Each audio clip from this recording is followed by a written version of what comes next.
大家好啊，我係博博爸爸，今日就想帶大家去呢個深圳嘅龍華書城。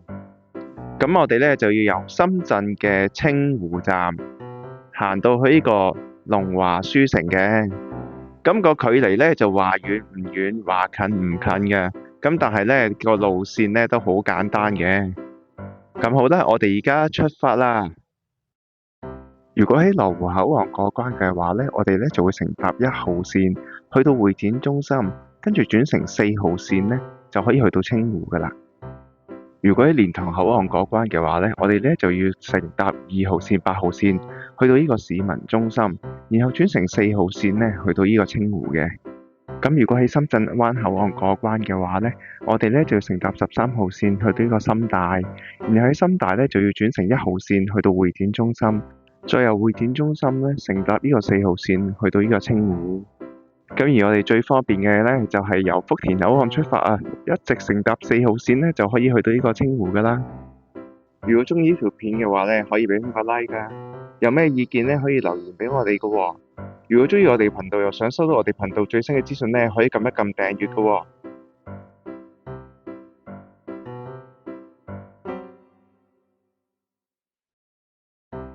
咁我哋嚟到清湖站之後呢，我哋首先要去揾咗一個 D 出口。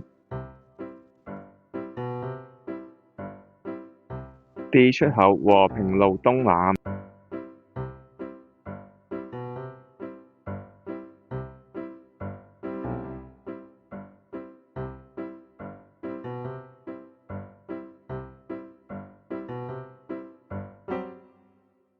咁好快呢，我哋就落咗地面嘅清湖站 D 出口噶啦。然後呢，我哋呢繼續向前行。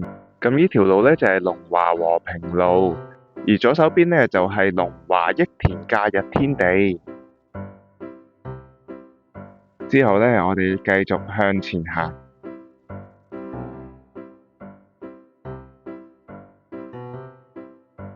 嚟到前邊呢個位置呢，有個出入口嘅，咁我哋呢度行返出去準備過馬路。咁過咗斑馬線之後呢，我哋就要等一等前邊呢個紅綠燈。咁呢個紅綠燈都要等好耐㗎，咁要耐心等候一下。跟住呢，我哋呢就過馬路，然後呢再過埋個斑馬線，上返行人路，之後轉左，繼續向前行。咁呢一條呢就係清泉路。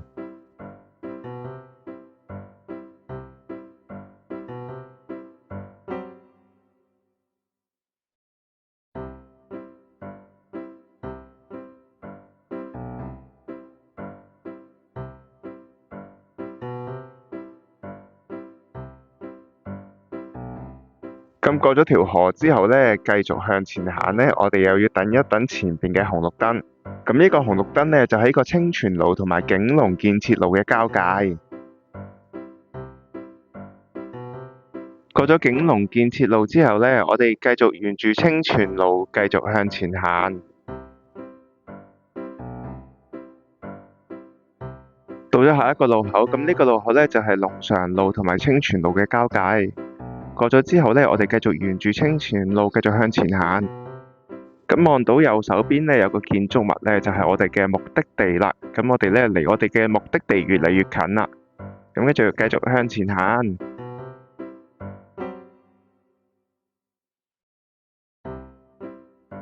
嚟到呢個建築物前邊呢，我哋過埋斑馬線之後呢，就會向右轉，繼續向前行。沿住呢個弧形嘅馬路呢，繼續向住書城嘅正門出發。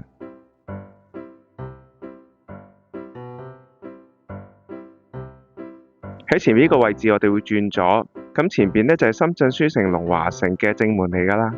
入咗嚟正門之後呢，呢度係 L1。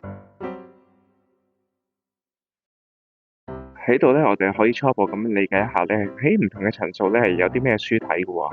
跟住呢，我哋就可以乘搭前邊嘅扶手電梯呢，由 L1 呢去到 L2。L2 呢，就係兒童館，就係買啲學前兒童嘅圖書嘅。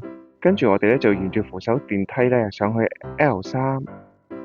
咁 L3 呢，就係小學館啊，咁咪買啲小學教材同埋兒童圖書嘅。然後我哋轉個身呢，就沿住扶手電梯呢繼續上 L4。嚟到4樓咧就係中學館喎，咁除咗中學嘅書籍之外咧，仲會有校服賣嘅。之後我哋沿住扶手電梯上 L5。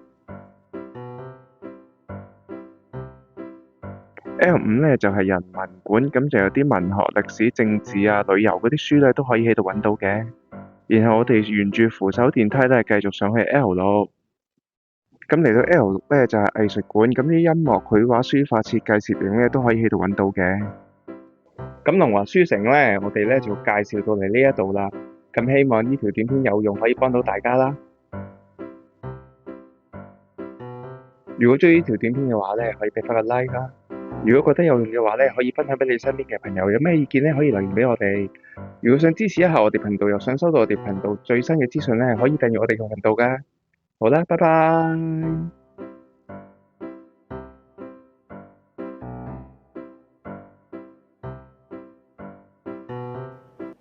如果你哋大家中意呢條片嘅話，可以俾翻個 like。